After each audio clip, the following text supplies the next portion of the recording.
Hello and welcome to 100 Yards of Football Sports Talk Radio. I'm your host, Logan Landers, and joining me to talk about the 2021 team preview for the Purdue Boilermakers is my fellow co-host at the Unscripted Sports Podcast, Jay McLovin. What's going on, Jay? Hey, we're doing well. How y'all doing today? Hey, I'm doing great, man. It's a great Wednesday, talking some football as always. We're going to talk about these Boilermakers this year. But before we get started, if you guys enjoy this video here today, please be sure to like, comment, share, and subscribe. We upload every single day on our podcast as well, so please go check us out over there. We're available on Spotify, Apple Podcasts, or anywhere you enjoy listening to your podcast. 99% of the time, we are over there, thanks to the Believe Podcast Network, who've been helping us out tremendously. Also, give us some love on Facebook and YouTube and Twitch as well. We share in basically as many football groups as possible on Facebook, so I'm sure you've seen the page, my page, our guy, Mr. Football Vince Turner, are just our entire team over there talking about anything and everything football. So thank you guys so much for all the continued love and support you've been giving us, and we're going to be putting out even more great football content. And Jay, with the season right around the corner, that means game previews are going to be coming up pretty soon. So guys, be on the lookout for that, because we're going to be doing a lot of great game previews for both college and the NFL in just a little while whenever the season gets a little bit closer. So we're all excited for that, do some game previews and talk about these teams. Because, Jay, we got a great team preview right now. Talking about the Purdue Boilermakers who, we were talking before we went on air. This team is it's in for a rough year, we think, unfortunately, if you're a fan out there. But if you look at their schedule, how could you not think that? But before we dive into that schedule, Jay, tell me your thoughts on this team. What do you like about them coming into this year, my friend? Yeah, well, I'll tell you, the bright spot for this team is their passing game. Their offense tallied up 370 total yards, 27 points a game, and they were number one in Big Ten in passing offense. So they got a pretty good passing game. But you know what? Honestly, Logan, that's kind of almost where the buck stops. Yeah. Because then we look at their defense, and they didn't do too well on the defense side of the ball. Matter of fact, they were last in the Big Ten in sacks, and they allowed just around 400 yards and 30 points a game. So, as well as the passing game is doing, the defense, it needs a lot of work. And with this schedule that they're looking to go up against, it's not looking pretty for them, to be honest. I don't know if they're in a rebuild, if you want to call it a rebuild mode. But I don't see them doing well this year because of the schedule that they're playing, right, and the number of big schools that they're playing, ranked schools that they're playing. I think it's going to be a rough year for them. They have Jake Plummer and Aiden Connell. Who's battling for the quarterback position. So the quarterback position isn't really 100% solidified. So it's going to be a battle for the starting job, and there's no wrong answer here. But at the same time, you got Plummer, who threw for 8 touchdown passes and 2 picks, and O'Connell threw for 7 scoring touchdown passes and 2 picks. They're almost neck and neck, about the same. So they're going to have to figure that part of it out. But neither one of them is really a good runner. That's a downside, Logan. They're more pocket passers, so there's not a whole lot of mobility in this passing game. So they're going to have to, the wideouts that they have are going to have to make sure they are able to get open in a reasonable amount of time. And this running backs that they have are going to have to make sure that they hit their holes properly. And honestly, I was looking at the running backs earlier. They have Gus Hartwig, and then they have Greg Long, and they have Tyler Witt, who's out of WKU University, somewhere in the interior. So they got three offensive running backs that are better. I think they're about mid-level. I don't think they're great, but I think they're about mid-level running. So it should be interesting. What do you think about this team, Logan? Yeah, this team is definitely pass heavy. Plummer and O'Connell they're going to battle each other till death do them part, pretty much, because they're pretty much the same quarterback. The stats indicate it, and they're both not agile. They're both not runners. So I think that it's going to be interesting who's going to get the keys to the Corvette for Purdue in week 1 and how that's going to go. But I think the thing for me, Jay, is the offense lost Rondale Moore to the Arizona Cardinals. So that's a big blow. But on the bright side, you still have David Bell, who is still a great target, I think. He even led the team with 53 grabs, 8 touchdowns last year.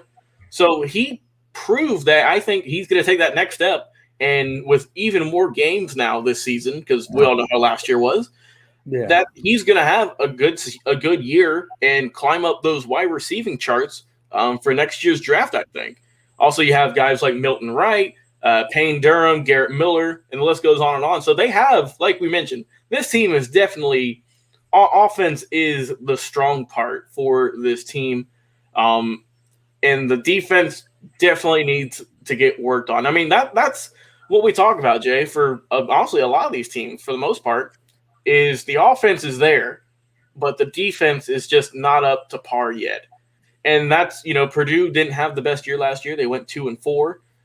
So not the best season, but they got a brand new defensive coordinator in Brad Lambert, former Charlotte head coach, and he also helped out Marshall as well. So I think that having a new defensive coordinator, he's going to come and try and shake things up and try and get a better scheme, get these players better equipped for a more productive 2021 season.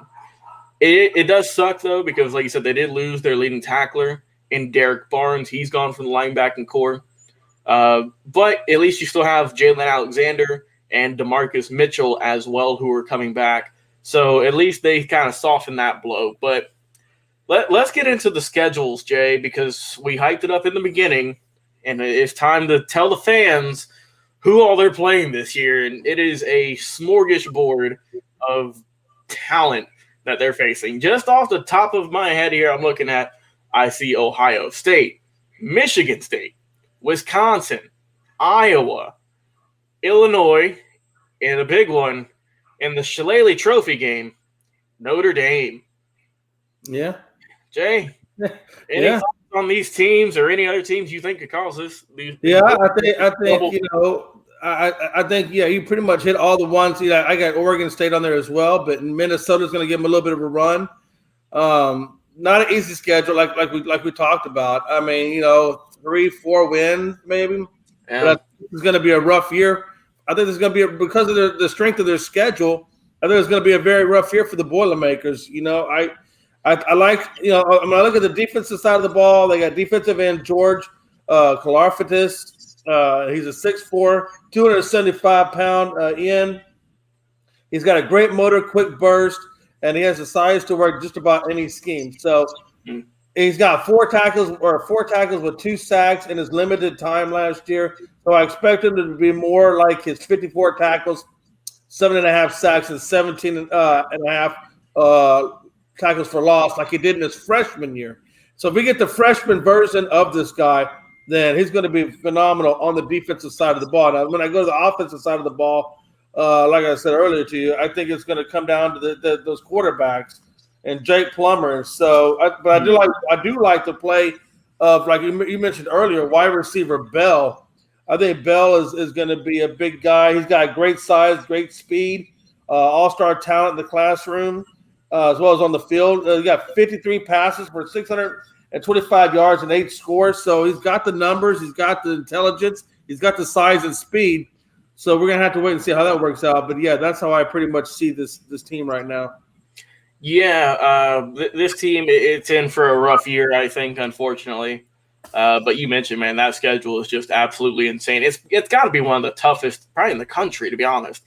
Just with the amount of talent they're going to have to face with, the Ohio States, the Indianas as well, and all the other teams we listed. So it is going to be a tough season for Purdue. But there are a few bright spots, though. Even though the record might not reflect it, there is a lot of talent there. Like we mentioned, the offense is where you really need to keep your eyes at. But the defense, they could step up this year. They could make an improvement, like I said, with a new defensive coordinator. We'll see how much that improves the defense for Purdue, which was kind of lacking last year. So we'll see what the new DC can do for this team.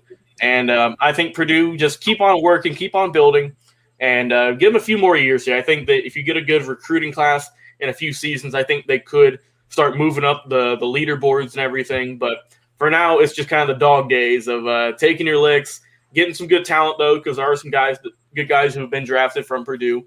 But I think that the school is still rebuilding.